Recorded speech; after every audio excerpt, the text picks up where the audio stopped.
পক্ষ থেকে আন্তরিক শুভেচ্ছা এবং অভিনন্দন জানাচ্ছি। শুরুতেই যে নাশিদকে পরিবেশন করব, প্রত্যেকটি মুমিনের হৃদয়ের একটি চাওয়া থাকে, আমাদের জীবনের সব থেকে বড় তামান্না জীবনে একবার হলো হলো ও কাবার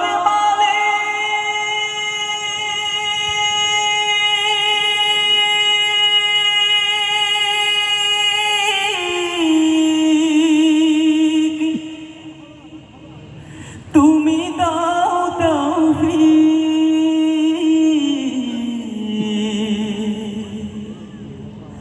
আমি হাজির বেশে গিয়ে তোমার ঘরে পড়তে চাইলা পাই।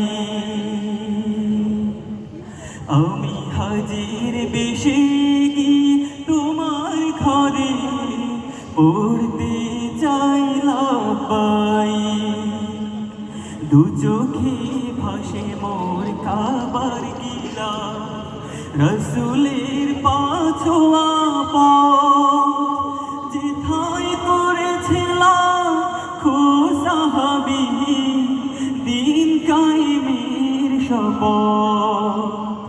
দু চোখে ভাসে মোর কাবার গিলা, রসুলের পাছোয়া পথ যেথায় করেছিলাম খোসাহাবি দিন কায়েমের শপথ।